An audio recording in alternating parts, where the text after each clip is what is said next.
brother. Dude, what are you There we doing out go. this? It's way past your bedtime right now. Listen, 3 man, a.m.? the city never sleeps. What you talking about, bro? Good, okay. And my man's Dominican, right? Y entonces, come on, Well, man. dude, 3 a.m.? What are you doing out and about on a Tuesday night? We finished the live watching the Laker game, which was crazy. I heard you all talking about it. Rui, what's his name? Hachimura. He didn't do well. Anthony Davis killed them boys. But that's what we were doing. We're doing the live. I was on there with Turbo, Flea, the whole gang, man. All All right, ball TV. hold on. Joining us now from a New York City cab is Fabian PerspecTV to talk about the Knicks and the Heat. The Knicks tying up the series at 1 game apiece. I did show up to my TV a little bit late. I didn't see the first quarter. So before we get really into the game, please let me know, were there any immediate adjustments you saw? First of all, Julius Randle back for the Knicks in this one. Huge. And before we get started, I want to thank Bernardo for the super chat. He says, Warriors need to make AD and LBJ defend in space. Pick and roll for Steph. Handoffs for Klay with their man is the way. CP3 was great, but Steph shoots 42% off the dribble threes. So did Nash. CP3 can't shoot 62% on middies. Hashtag levels to this. Anyway. That was a lot. Yeah? No, that was a lot. Yeah. Well, credit to I agree with all that. Although I do think they were doing handoffs for Klay. But your commentators, your man said he still has wired headphones. I'll catch him some wireless, fam.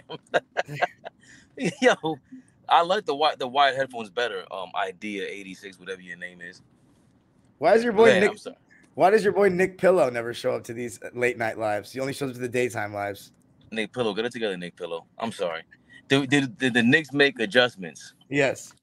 Nah, I think it was the lack of Jimmy Butler and Julius Randle, the addition of Julius Randle to the game, bro. Like he almost had a triple double. Josh on the left hand side, my bad.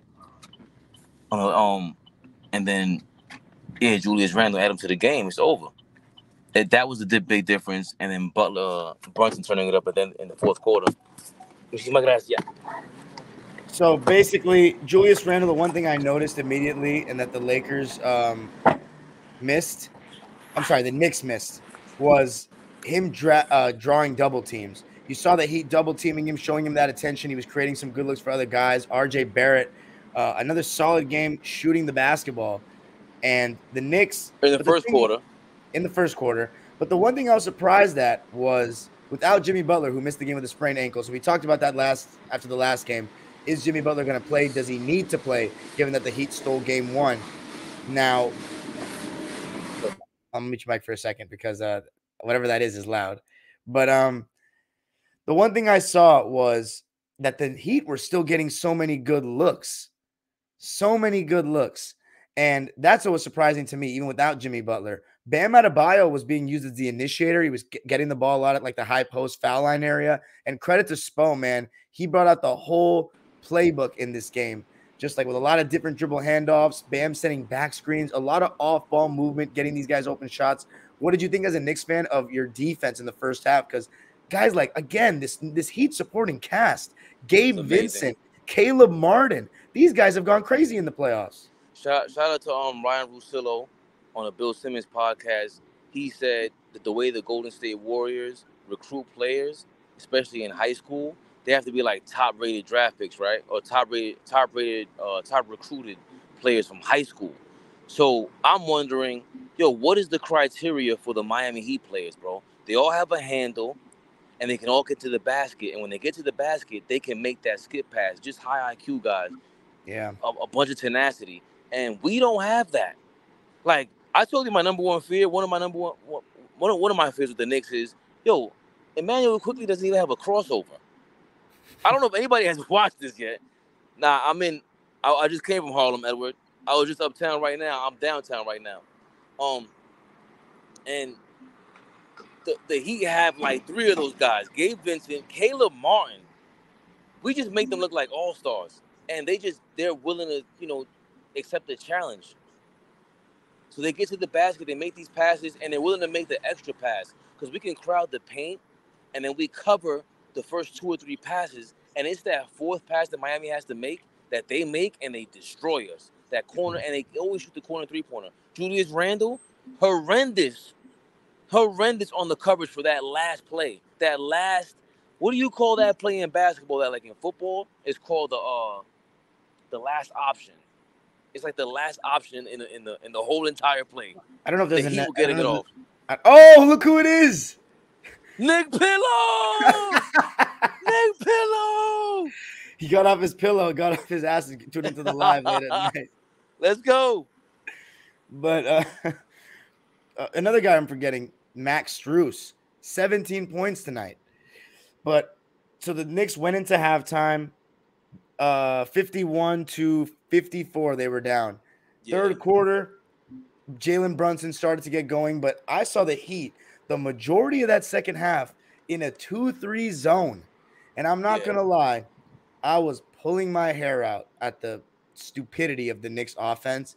Every time they put someone in the high post or in the middle of the floor, they would get a good shot, like whether it was an open three or like a guy cutting on the baseline. But when they just wanted to stand around at the three-point line and RJ Barrett or someone's trying to dribble by the zone or just get one screen, like, and they're not moving the ball side to side, it's just Julius Randle especially does not look up quick enough. No. He's missing guys wide open, like not even cross-court passes or out of the post, literally just dribbling at the top, and he's not leaving his putting his head up. Am I the only one that's seeing that? No, but that again, that's been happening all season. And AllBall, shout out to AllBall, he was saying that he was like, he wants the movement, the ball movement, and we need to run an offensive set. I'm like, when the hell do you think we're gonna get that? That's not our offense. Our offense is one-on-one, and really it's predicated on going to the basket or getting those short rebounds so we can allow Mitchell Robinson and Josh Hart to get the offensive rebound and extend the play. I keep telling y'all the same thing. Tom Thibodeau runs his game management is that of like a Bill Parcells defense, a super defensive football team where you drain the clock with the offense. They run the ball in football. Well, in basketball, if you get an offensive rebounder like Mitchell Robinson and Josh Hart, guess what? You went from having a shot clock at 24 seconds. Now you have your possession at like 30 to 38 seconds at a time. So you get 5 to 10 of those a game. It changes everything. And now you play intense defense. Now you have a grueling, low-paced game. But you're not going to get Julius Randle reading the defense beautifully out of nowhere. Not going to happen, bro. Well, I will say, even though there were times where he was missing the open man, there were also times where he hit in the open man just a little bit late, and Josh Hart was able to knock down a couple threes. Jalen Brunson had, I think, he was 5 for 7 in the third quarter, so he woke up, also hitting the mid-range as he always does. Quentin Grimes actually ended up closing this game instead of RJ Barrett. That was something that he was asked about, and Tibbs said he liked the defensive look. I think eventually Miami started coming back down to earth, but there was a time in that fourth quarter where I thought you were going to lose for a second because Caleb Martin was just making threes, making plays. Max Strus hit a left wing three. I mean, they were just hitting. Bam Adebayo only shot 10 times, but he was doing a good job with his, court vision and stuff like that. But Caleb Martin, 22 points in the game, led the way for the Heat. But I'm not. Yeah, go ahead. No, I'm not impressed with Bam Adebayo. Like he has the motor of are you hearing me well? Yeah, I hear you perfectly. Okay, good. Bam Adebayo's motor is not like he should be a number one guy. He can easily do whatever the hell he wants to do, and he kind of plays in the flow in the offense, and that's great. You always want your star to do that, but you also want your star to like play like a star. And luckily, he doesn't do that because he would kill us. He would kill us. But the other thing is, we didn't play RJ Barrett at the end of the game for the last 6 minutes. We went on a 21-7 run, and that was my thing with like I was trying to explain to AllBall. He loved the fact that RJ Barrett started, and he scored 16 points. Where would we have been? And my thing was, well, what if we started the game with Grimes, and we had a 21-7 run then? Like, pick your poison. So I've always said RJ Barrett and Randle don't mix. Like, that decision has to be made. And if this is improved, you don't think they can play together? No, bro. They sat Randle down in the Cavs series at one of these fourth quarters before he went down. He wasn't playing that well. I mean, in this game, let's see what he was. He had 25 points, 12 rebounds, 8 assists. That's crazy, man. 3 turnovers only, 8 for 18 from the field. The 3 for 9 from 3 he can do without. I mean, 50% of your shots should not be threes. He's not as good of a 3-point shooter to be doing that. No, and but it's something to figure out with Randle and RJ Barrett, because he was getting RJ Barrett open. It's just hard for them to, like, they're slow, methodical guys, and they're not super elite one-on-one Player. creators, Yeah. or playmakers. Like Randle's game is just clunky. RJ Barrett doesn't play low IQ. If RJ Barrett had Randle's body, he could possibly be a top 5 guy in the league. Like, RJ Barrett has that confidence, Top and he has 5? the Do you think so? Bro, Randall's, like, people sleep on Randall, bro. He plays every game. He's only recently gotten into, like, his injury trouble, and he's a monster. He can have a handle. If he had the IQ of a Barrett, Barrett plays with a better IQ. He's not built like that. But, you know, it just is what it is. We won the game. Am I worried? You gotta be worried because, yo, the Heat. I know we said we were gonna sweep them. I said we were gonna sweep them. But they, like, yo, that is the adjustment Spoelstra made from the beginning of the series. We're gonna crowd that paint, and we're not giving up the rebounding edge. They got Mitchell Robinson in foul trouble early. Now they took off your best offensive rebounder. Now what? Harris needs to play more minutes. He You played an only incredible fourth quarter, by the way. I was just about to say that you had only 3 more offensive rebounds than them, but you still out rebounded them on the offensive glass nonetheless. And on the overall glass game, let's see, it was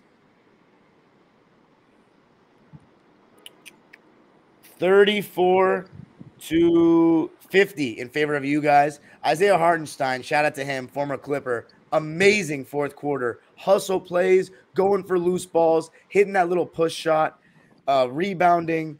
Big time fourth quarter by Isaiah. Shout out to the super chat, Idea 86. But also Jalen Brunson, another big second half, man. What more can you say about this guy? Jalen Brunson had 7 points at halftime, so that means he scored 23 in the second half. He went off. That's what we paid him for, because he's not the guy that, again, he was pushing the ball up, and he's not really going to get the ball going, energized like that. He's a one-on-one guy, and he needs that energy or the momentum to get the shot that he wants. I don't see him being, again, the difference between him and Trae Young is, like, Trae Young's passing. Like, Trae Young's vision is insane, and then the execution of his passes. Brunson doesn't have that, but he has that step-back shot, and he has the resilience. He just came out there and really, that's part of our leadership. But again, it's not all him. It's not all Randall. It's the collection of the team. IQ, I'm still disappointed in you, IQ. He started finally hitting 2 floaters, by the way. He got to the paint, and he hit those 2 floaters. But we got to see more of that. We got to see more of that. Josh Hart came up big time with the 2 Huge. corner 3-pointers. 3-pointers with the 2 corner threes. And that offensive rebound he got where he missed it short, that was just all willpower right there. I wanted more. And athleticism, of course. But I'm telling you. wow. Ever What a since performance. he was on the Pelicans, I saw his rebound, because he's the kind of guy that you see. He's a rookie. He's on the Lakers, and you go, he's clearly talented, but, like, what is he going to be? He's going to be a scorer, and he chose his path as, like, this energy guy, super rebounder as a 6'6", 6'7" guy. What Josh Hart is 6'5". 6'5". So, I mean, we don't expect him to be Barkley, but he's just impactful enough. 6'4". He's listed at 6'4" on ESPN. That's crazy. He's impactful enough to just do this. But the one thing he has to do is never, like, anytime he crosses half court while bringing the ball up, it scares the hell out of me, because he attempts to go to the basket and they rip him every time, and it's hilarious. Or he misses the layup. It's Tunnel just vision hilarious. for sure. Tunnel Yeah, vision for yeah. sure. Let's read some of the lines for Miami. Only a 9-man rotation for them. Cody Zeller in that zone. He only played 7 minutes, 2 points. Again, got nothing much to say about him. Haywood Highsmith played 15 minutes, 5 points, 2 for 3. Again, nothing much to say about him. I was watching this game from a Knicks perspective, Knicks fan, because it was a must win for them. How about Kyle Lowry? 31 minutes. It wasn't the same kind of game for him as game 1. Just 6 points, 4 boards, 6 assists on 3 for 9 shooting and 0 for 4 from deep. The one thing I also think that was keeping the Heat in the game, they only turned the ball over 6 times. You guys turned the ball over 10 times, so you weren't terrible turning the ball over, but No, and our points off, if I'm not mistaken, our points off turnovers were major, though. I think we had 23 to their 10. Can you see that there? Or let me check. Points off turnovers, 22-9 in favor of the Knicks. Yes. Okay. So that's good. Right, but Kyle Lowry, again, he still was efficient. We didn't expect him to have a 20-10 game, He but was. he just Is he efficient? He shot 33% from the field and 0% from three. yeah. But they were in the game, bro. Like it wasn't like he was making bad decisions. He was I feel being you. pesky. He was being the normal Kyle Lowry. I'm dirty. He's a dirty player. He dragged down Julius Randle at one point with an arm bar, and Julius Randle just sat on him. I was proud of him. Get dirty back with him. But that's again, Miami has that mantra, man. And Jimmy Butler, we gotta salute him because he came in the garden talking that ish with slippers on, pointing to the crowd at the end of the game like, "I'm gonna see you back when we get back here. When we get back to the garden." I love him. You gotta respect the guy like that, man. You gotta respect the villain. Absolutely. Max Strus, 17 points, 7 for 12 from the field and 3 for 7 from deep. Really solid game from Strus. Duncan Robinson, 9 points. He played 21 minutes actually. 3 for Hit 8 a big from shot, deep. What'd you say? big 3-pointer in the corner. He hit over Randall, I believe. Yeah, late in the game, right? He Yeah, brought. He when made it. Randall, yeah, Yes, when when Randall. Randall stepped over the Oh line my out of God! bounds. Right before that, we were up 108. It was 108 to 100. 108 to 100 at that point. No. Now when he hit the three, because at his 3-pointer made him down. Brought them down by 3, if I'm not mistaken. So I think it was 102 to 108, but it was just Yes. 100 to 108 a second before that. But it was when Josh Hart was shooting the free throws and AllBall's like, we got this wrapped up. I said, bro, it's only a 2-possession game with like 40 seconds left, and Julius Randle's on the court. No, like please, we need a 3-possession game at this point. Yeah.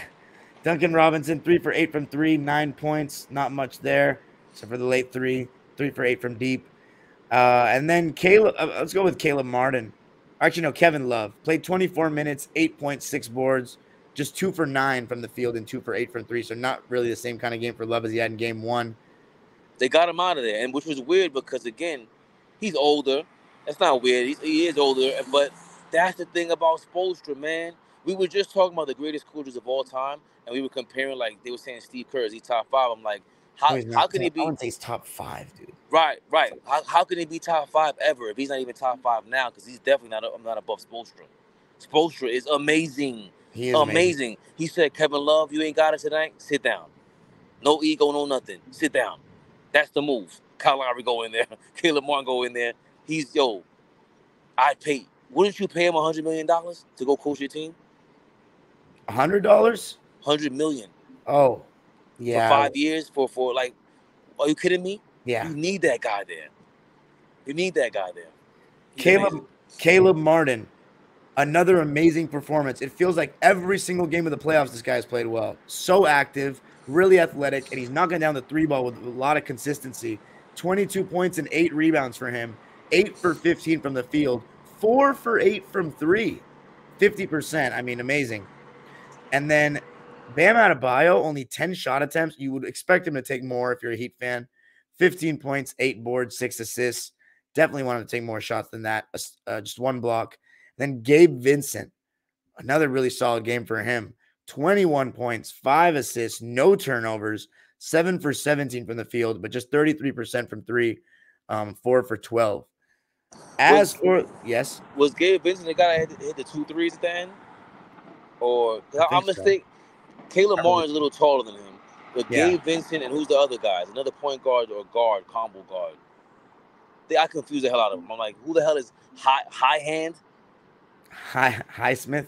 Highsmith. Never heard him before in my life. Never heard. What are we talking about right now? But he came in there and did his thing. I'm sorry, I answered you, Don. No problem. As for the Knicks, who won 111 to 105, they shot 45% from the field, 40% from 3, 16 for 40. Heat shot 9 more threes, only made 1 more, though. 35% from 3 for them. So it looks like the Heat are trying to take a lot of threes in this series. The Knicks shot 30 free throws. Heat only 17. Both shot 70%. Heat shot 71% if you want to round. But 21 for 30 for New York, 12 for 17 for Miami. Knicks played a 9-man rotation with quickly getting the least amount of minutes. 3 for 7 from the field, 6 points. What did you think of IQ not getting that many minutes? He got to earn them. I'm surprised Toppin didn't get less minutes. I thought he would have finished with the least amount of minutes. And, he had 10. 0 for 2, 0 points. So not with Julius Randle back in the lineup, not much burn for Obi Toppin. Quickly still hasn't had a nuclear game in these playoffs. He has not showed up at all. Versus Cleveland and versus Miami. Are they? Is it because they're orientated? Is it because he's not that guy? Is he scared in the lights right now? I'm not sure. I know Jared Allen admitted himself that he was scared of the lights in the first round for the Cavaliers, so it is a real thing. But IQ, we need him to be IQ. That's the reason why we had our next man up mentality. He's a part of that. Going back to the free throw disparity, we were fourth in the league in free throws attempted anyway, so that's not shocking. Or third behind the Lakers, and I want to say either Atlanta or Detroit for the season. So that's not a shocker, but we just suck at making free throws. And by the way, again, kudos to Julius Randle. If I'm not mistaken, he didn't miss one free throw. Yeah, we'll get to that in a second. Okay. 21 minutes, Mitchell Robinson. He was in foul trouble, as you said. 6 points, 5 rebounds, only 2 for 3 from the field, and didn't even have a block. Do you think he was rendered ineffective tonight? Because of the early foul trouble. He got his fourth foul in the third quarter as well, so that kind of that messed him up. Quentin Grimes, 26 minutes, 3 points, 3 boards, 1 block, 1 for 3 from the field, and 0 for 2 from deep. But I think his impact did not go in the stat sheet. I think he played good defense in that second half. I thought he was as well, and again, he also energized the rock, energized the play. He had one bad pass off of a second chance offensive rebound we had, but for the most part, again, there's something to getting rid of that ball as quickly as possible and making the right decision on offense. And I don't know, for whatever reason, R.J. Barrett and Randall just weren't doing that, but he was a part of the 21-7 run in the fourth quarter. Yes, sir. And then Isaiah Hartenstein, 26 minutes. Yes. 3 points, 9 rebounds, a steal and a block, 4 offensive rebounds. Amazing impact in this game. Huge. Love to see that from Isaiah. Not surprised one bit. And the Garden crowd gave him the appreciation. Josh Hart, 33 minutes played, 14 points, 11 rebounds, 9 assists. Just 1 assist away from a triple-double. 1 steal. What a game from Josh Hart. 1 offensive rebound, that big one we referenced earlier from that corner 3 miss. 4 for 11 from the field, but he made 2 out of his 4 threes. Huge game from Josh Hart. And I hope his back is all right, because he landed on his back, or strained his back on a play. Forgot who was trying to take the ball from him. Maybe Kyle Lowry, that dirty bastard. But Josh Hart hurt his back. He missed 1 free throw. He's just Josh Hart, bro. Initially when we traded for him, I was a bit skeptical, like I said on the live earlier, because he's a part of the Leon Rose family tree. You know, that was the Villanova cat along with Jalen Brunson. But hopefully it will lead to getting Mikal Bridges or something like that, because he's clearly been a super addition. Like, when you sign Tom Thibodeau, get the players that fit his mold, fit his system. Josh Hart is perfect for that system, bro. How many more offensive rebounds does he have to get to prove us to anybody?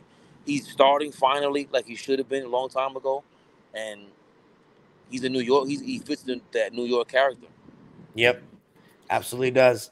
RJ Barrett didn't play the end of the game, but 24 points. Another efficient game, another 20-plus point game. You're getting what you need in that scoring department from RJ ever since game 3 of that Cavs series. 8 for 17 from the field and a very efficient 5 for 9 from deep.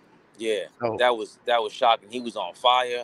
And just a great call by Tibbs to sit him down, because at the end of the day, if there's anything RJ Barrett has proven as a Knick, he's super clutch, bro. He's super clutch. So it's tough to sit him down. I know Thibodeau did the same thing with Randall, like I mentioned in the Cavs in a previous series. But come on now. It has to be tough to sit down RJ Barrett. Sorry for the noise. To sit down RJ Barrett after 16 points in the first quarter, if I'm not mistaken. Just amazing. Julius Randle, 25 points, 12 rebounds, 8 assists. Overall, big impact. Needed him. 8 for 18 from the field, 3 for 9 from deep. As I said, I don't like the threes as much. I think he cut those down. 6 for 6 from the line. He should move the ball quicker, but overall, big impact. And then my player of the game, Jalen Brunson. Again, 30 points, 5 rebounds, 2 assists, 2 steals. He was a plus 12, 10 for 19 from the field, 60% from 3, 6 for 10. 4 for 4 from the line. The Knicks win it 111-105. Final takeaways. A lot of us are nervous about going to Miami if Jimmy Butler is playing. You know it's going to be big time. We got to box out Jimmy Butler because I thought he led the first game in rebounding, but Mitchell Robinson had 14. If I'm not mistaken, the second leading rebounder was Jimmy Butler. He's just a winner. Like, they said we have to go rebound more because that's what the Knicks do. And they went out and did it. He's going to be the guy that leads them. He's in the middle of the game just talking to them while on the sideline like another coach out there. Just the way that that organization is ran from the head coach down to the 12th man, that is just dope to watch.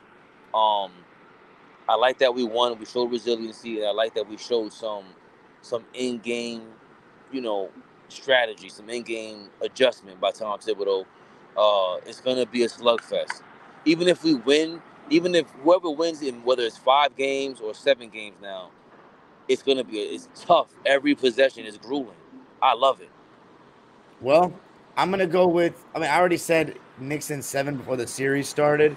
If I had to change my pick right now, I would go with Heat in 6, but I'm going to stick with Knicks in 7 for the people. But the Heat it's really to me about, obviously, if Jimmy plays, but mainly, can the Heat supporting cast continue this? That's the main thing that I'm questioning. Right. But anyways, thank you guys so much for joining us. Please let me know what you thought. Now to the live subscribers waiting patiently in the chat. Super chats are turned on if you want to drop $1 or a dime. Peace. What's up, y'all? I won't be on for that much longer, guys, because I got to record Locked On Clippers, but they still got me doing 5 episodes a week in this month of May when we're out. That's crazy. I know. Yo, I'm gonna take the elevator and then I'm gonna rejoin you if you want. All right, I think I should probably end it. Really? Yeah, it's just I don't want to fall asleep. Like I want to edit it, Not this, but like I got to do Locked On, and it can be. I got you. Be tedious. But thanks for joining me, man. Thank you everybody for joining. Appreciate it. Please comment on this video right now your thoughts on both games right now for the algorithms. Peace.